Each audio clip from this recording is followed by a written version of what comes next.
In August 2008, we started special needs programming at Matthews Branch Library because of parents who had expressed a need in our community for this type of programming.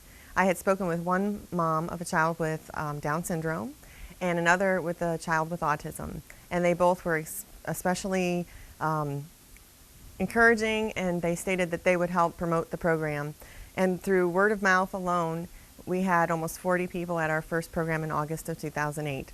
So that's how special needs programming started in our library system.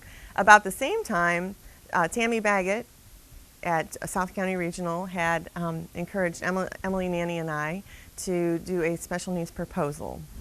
And so we met with Tammy in August, and she suggested that we write a proposal and find out interest in the South area, starting in the South area, of children's staff that are interested in presenting program for children with special needs or providing us with feedback.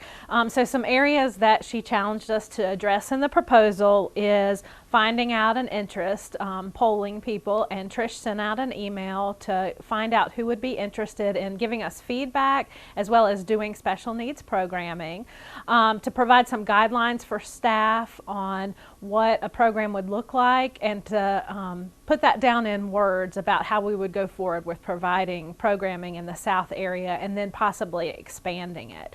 So in September, Trish had her second special needs program at Matthews Library, and after the program, we decided to hold a focus group with the parents because they have been so helpful up to that point that we knew that was the place to go to find information. And so some of the things we asked them were, what would a special needs or an effective program for children with special needs look like? Well, it was so great to hear that the program that Trish had just done, they said that was perfect. That was an effective program. So we knew we were on the right track. But we also asked some other things that would be helpful. And they suggested for their sensory-seeking child to have lots of pillows or stuffed animals in the room for their children to gravitate towards.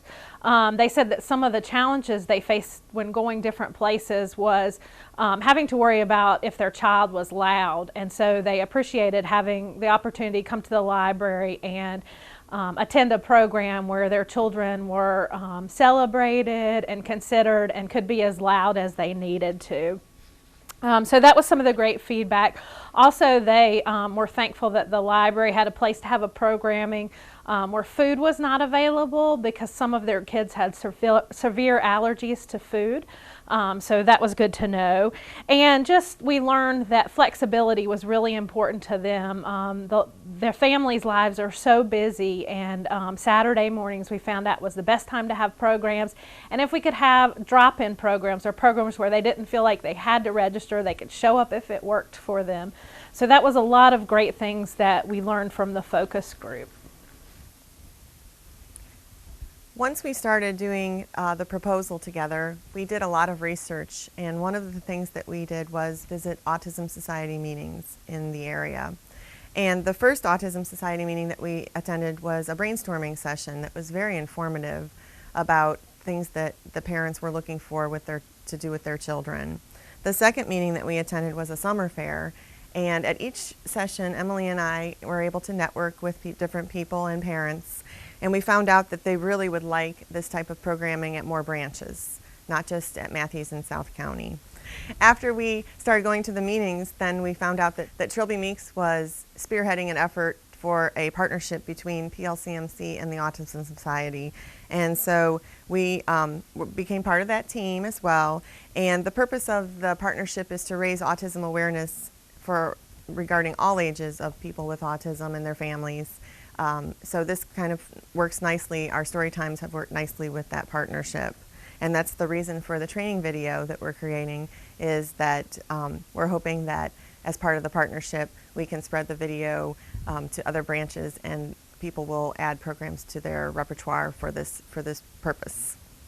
After we made contact with the Autism Society, we made different contacts, such as Nancy Nestor, the current president. She's been extremely supportive, and John Kavanaugh is their webmaster, who has done a lot of promoting of our programs on the website. And additionally, I had a meeting with a parent advocate named Kim Tizard, and she provided quite a few tips on how to add things to the story time that would be effective for the children and their parents. So now we're going to talk a little bit about some of the announcements that we make at the beginning of our programs for children with special needs. And Trish will start first with that. Sure. When the program starts, I just like to make a note that we're not doing the program for the purpose of being exclusionary. The purpose of the program is not to exclude anybody from our regular programs. It's just that the feedback that we've had from the parents has been that they wouldn't feel welcome at the regular programs, not necessarily because of staff, but because of other families might not understand their child and the child's reaction to being in a group or the music or the story time itself. So I do like to say that they're welcome at everything, just so there is not a feeling that we're being exclusionary. Secondly, I ask for feedback because I think it's really important. Everything that we've done to improve our programs has been because of parent feedback to us about what we can do better. And so that's vital for them to give us that feedback.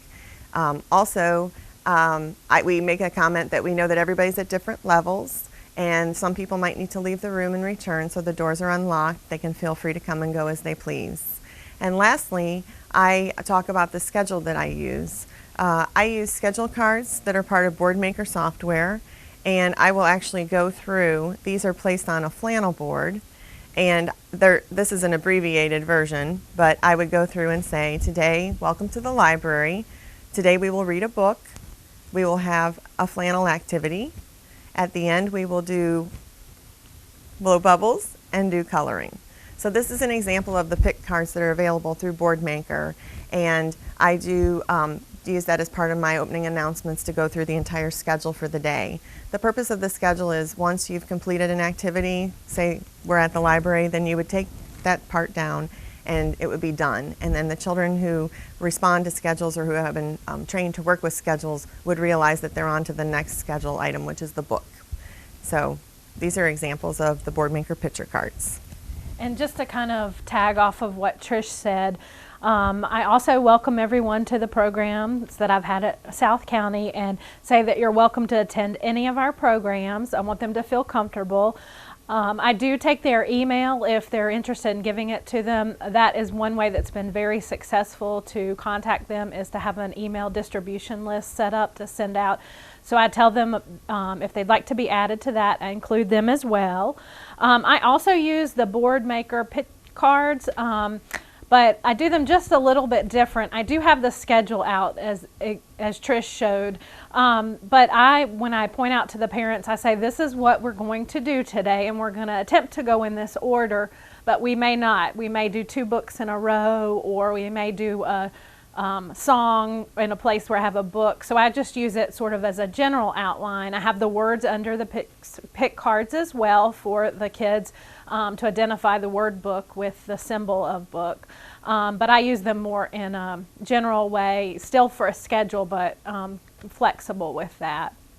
I do mention to parents that I've been doing story time for a while, but this is a new type of story time for me. And so I'm welcome to feedback if they have any suggestions. I'm very open to that. And the parents have just been great. They're so participatory. And those are just some of the things that I include with my announcements. So beyond the picture cards and the schedule board, what does a special needs story time look like? Well, for one thing, there's no limitation on age, because developmentally the children are anywhere on the spectrum. And so we have not limited by ages for our programs. Wait, have you? No, also at South County, we don't limit it by age. I've had anywhere at this point 2-year-olds to 9-year-olds in attendance. We do say that we aim the programs at about preschool level, but we don't limit by ages. At Matthews Branch, we've also ranged from age 2 up to, at one point we had a 16-year-old in the program, but because of the developmental differences, the preschool level that we gear the program toward has been working for the patrons and the families who have been coming to our programs. Additionally, as far as music goes in the program, the use of music, I tend to use low-key music, not a lot of clapping, jumping, moving necessarily. I do activities with beanbags or scarves that would encourage motor coordination and that sort of thing. There's a lot of hands-on activities for the program. We make sure to always do an activity where the children would have a flannel piece and they could add that flannel piece to the board as a participatory activity. A lot of times we'll do double visuals. We'll read a book, and at the same time that we're reading the book, there'll be another. I actually do the programs with 2 people in the room, so there'll be 2 of us presenting. One of us would read a book, and the other would do a flannel or use a puppet to act out the story. One important thing about special needs story times is the idea that the children need a space. So we have a rug out and we encourage them to sit around the rug. We spread out the stuffed animals so that there's a cozier atmosphere, and we use dimmer lighting. I think the most important thing about presenting to special needs groups is just the ability to roll with it. The parents' participation is far and beyond what your average story time would be. They're very encouraging of both their children and you as a presenter, and that's one of the most fulfilling rewards of doing this type of programming. Some other things that I would just mention is Trish and I at close by libraries, Matthews and South County, and one thing that we kind of found out that has worked really well is we stagger our programs. For instance, we don't have our programs on the same Saturdays, so we're not competing with the same families or with each other. So for instance, the Saturdays that Trish works, she'll have the special needs program at Matthews, and the Saturdays I work, I'll have it at South County. And that has worked really well because sometimes those same families can come to both programs in the same month, or they have so many things going on, or maybe their child is not feeling well that day that they can't make it to one, but that just opens the door and gives them the chance to attend, have opportunities to attend more and more. So we would recommend that if you're if you can work it out so that your library starts doing special needs programming, is to try to check with the libraries near you and see if you can offer those on different Saturdays, because right now they are so limited throughout the county, and we want to provide as many as we can on different days so we can just open up more and more opportunities for families. Some other things that I've done in my programs, I use a lot of visuals as well, as many big books as possible. If you have children with low visual needs, I like to use big books. Again, drums, shakers, bells. I had a parent one week talk about how much their child liked to drum, so the next time I brought out the drums for the next program. Puppets. We also do the social time, modeling from what Matthews did. I book the room for a little longer so the parents can have time to interact at the end, and we pull out puppets. Use apron stories. Again, just being flexible. As I mentioned before, I do use the schedule cards, but you know, if something's not working, if I do an apron story and that doesn't work, then, and I may have to stop in the middle, that's fine. I just go on to the next thing. And you would do that for any of your story times, but just realizing that you may have to be a little more flexible. And the parents are so great. They help you out and cheer on you, as well as their kids and other kids in the room. Following the actual program content at Matthews, what we'll do is we book the room for an additional time period. And during that time, we blow bubbles and we have soft, quiet music, Twinkle Twinkle Little Star, and also some classical tunes. And we hand out some puppets for the children to play with. There's stuffed animals already out for them to lay on or play with as well. And we have coloring sheets and lap boards that we'll hand out for the children to play while their parents socialize. A lot of times I think that socialization time at the end has been so important to the parents who are meeting people for the first time that they might know from a listserv or a forum, and just by a screen name, and they're able to actually talk to each other. I've heard them talking about, you know, appointment visits and doctors, and they just have so much going on in their lives that I think that it's really important for them to have that social time that they might not otherwise have. And I just wanted to also mention that when we're dealing with children with special needs, a lot of times we have to be aware of the fact that they might have behaviors that we are not used to. And some of these behaviors may be that the social skills may be lacking, not just children with autism, but other disabilities as well. They may not say hello, they may not say goodbye, they may not say thank you.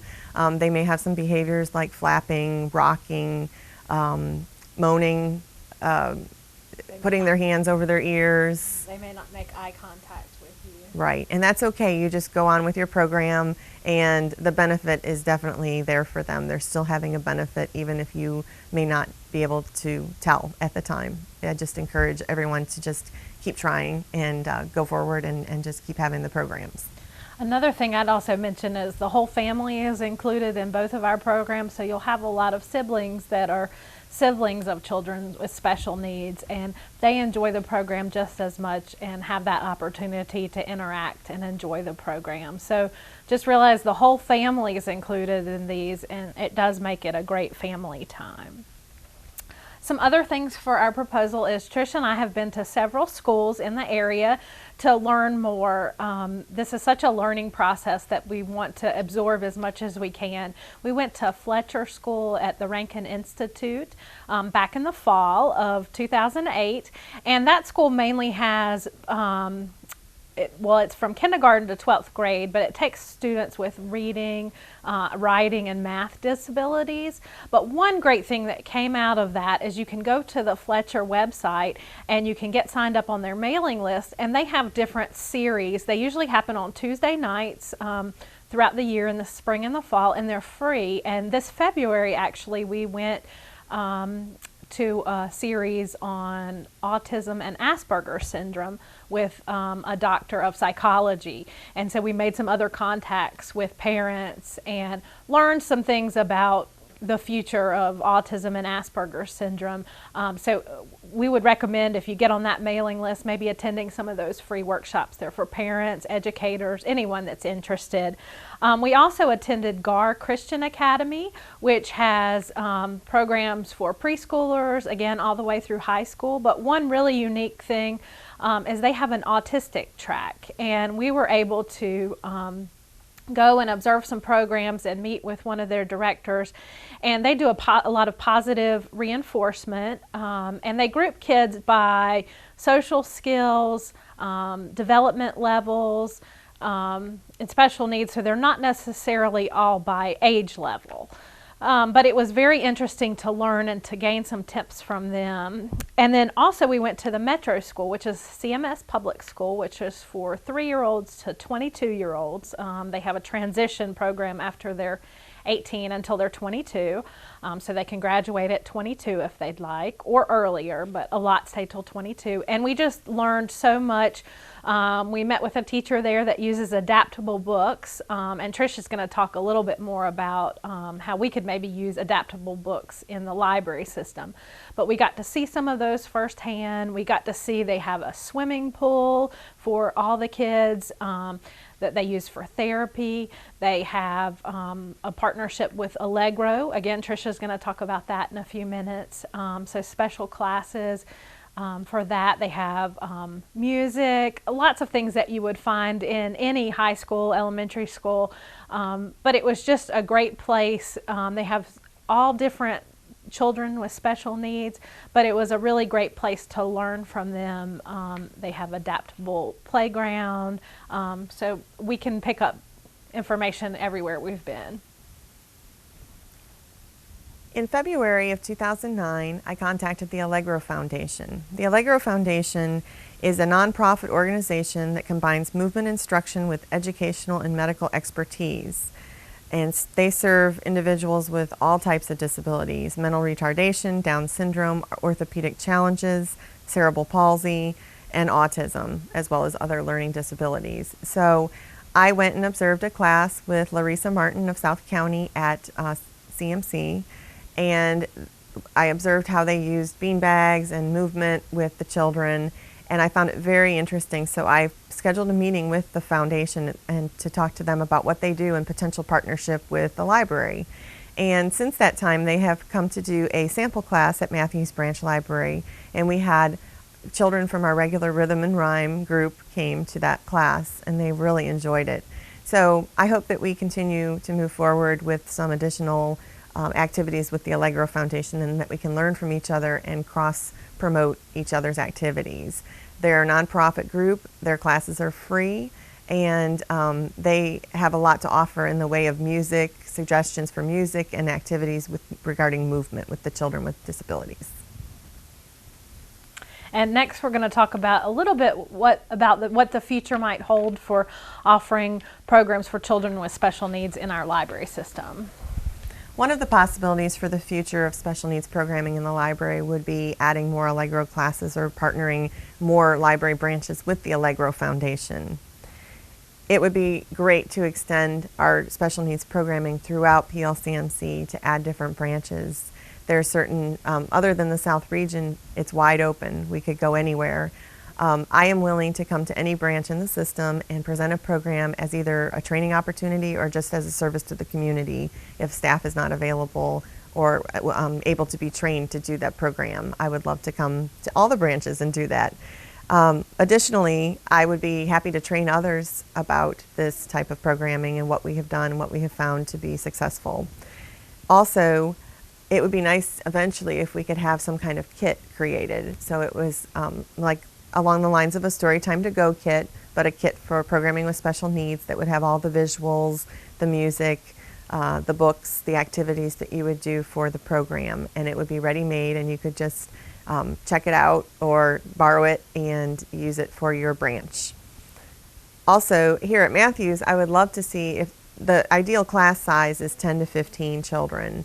I would love to see it get to the point where I'm able to offer a class at 10 o'clock and then a class at 11 o'clock on the same day, because there is a lot of thought that goes into planning this type of program. It would be nice to actually repeat the program twice for different groups. And we will continue to have monthly programs at Matthews throughout the rest of 2009. We have them scheduled the whole year as a once a month program. And also another potential place for us to grow as a system, library system, and as presenters would be in the area of adaptable books. Adaptable books is a sort of new frontier where books are adapted to add, I don't know how to say it. Like a tactile object that you would help the child learn the story, but they could feel or taste something. For instance, when we went to Metro School, we saw the book Alexander and the Terrible, Horrible, No Good, Very Bad Day, modified, adapted. And so there was a page on the paper that had a chocolate bar. And when the child got to that part of the story, they could have a little piece of the chocolate bar. Or there was a pillow for when they talked about sleeping, waking up, that the child could feel. So some type of little tactile object that they could touch or hold. The eventual incorporation of adaptable books into our programming would be an interesting variation on what we're already doing.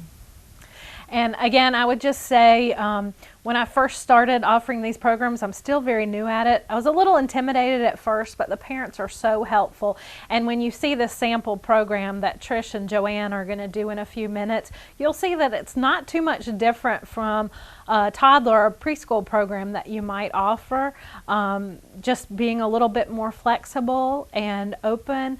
And it really is a lot of fun and very rewarding. So we just hope that staff will feel as comfortable doing these programs for children with special needs as they do for any other child in our system.